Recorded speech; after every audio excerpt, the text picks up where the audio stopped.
ನಟಿ ರಮ್ಯಾ ಅವರಿಗೆ ಇತ್ತೀಚೆಗೆ ಸಾಮಾಜಿಕ ಜಾಲತಾಣದಲ್ಲಿ ಅಶ್ಲೀಲ ಸಂದೇಶಗಳು ಬಂದಿದ್ವು. ಇವರೆಲ್ಲ ದರ್ಶನ್ ಅಭಿಮಾನಿಗಳು ಎಂದು ಹೇಳಲಾಗಿತ್ತು. ಈ ಪ್ರಕರಣಕ್ಕೆ ಸಂಬಂಧಿಸಿದಂತೆ ರಮ್ಯಾ ಸೈಬರ್ ಪೊಲೀಸ್ ಠಾಣೆಗೆ ತೆರಳಿ ದೂರು ದಾಖಲು ಮಾಡಿದ್ರು.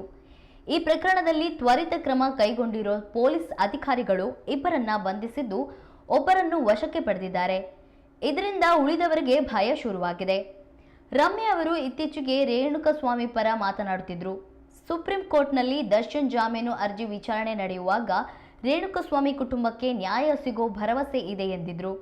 ಇದು ದರ್ಶನ್ ಅಭಿಮಾನಿಗಳ ಆಕ್ರೋಶಕ್ಕೆ ಕಾರಣವಾಗಿತ್ತು. ದರ್ಶನ್ ಫ್ಯಾನ್ಸ್ ರಮ್ಯಾ ಅವರ ಸೋಷಿಯಲ್ ಮೀಡಿಯಾ ಪೋಸ್ಟ್ಗಳ ಕಮೆಂಟ್ ಬಾಕ್ಸ್ನಲ್ಲಿ ಅಶ್ಲೀಲ ಕಮೆಂಟ್ಗಳನ್ನ ಮಾಡಿದ್ರು. ಇಷ್ಟಕ್ಕೆ ನಿಲ್ಲಿಸದೆ ರಮ್ಯಾಗೆ ಕೆಟ್ಟ ಮೆಸೇಜ್ಗಳನ್ನ ಕಳುಹಿಸಿದ್ರು.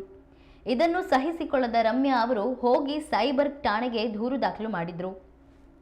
ಈ ಪ್ರಕರಣವನ್ನು ಗಂಭೀರವಾಗಿ ಸ್ವೀಕರಿಸಿದ ಸಿಸಿಬಿ ಸೈಬರ್ ಪೊಲೀಸರು ಇಬ್ಬರನ್ನು ಬಂಧಿಸಿದ್ದಾರೆ. ಬಳ್ಳಾರಿ ಮೂಲದ ಓರ್ವ, ಚಿತ್ರದುರ್ಗ ಮೂಲದ ಓರ್ವನ ಬಂಧನ ಆಗಿದೆ. ಈ ಪ್ರಕರಣ ಇಲ್ಲಿಗೆ ನಿಲ್ಲುವುದಿಲ್ಲ.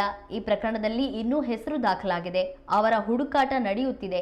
ಹೀಗಾಗಿ ಅನೇಕರಿಗೆ ನಡುಕ ಶುರುವಾಗಿದೆ. ಈ ಪ್ರಕರಣದಲ್ಲಿ ಕೇಸ್ ಆದರೆ ಅಭಿಮಾನ ತೋರಿಸಲು ಹೋದವರು ಕೋರ್ಟ್ಗೆ ಅಲೆಯುವ ಪರಿಸ್ಥಿತಿ ನಿರ್ಮಾಣ ಆಗಲಿದೆ.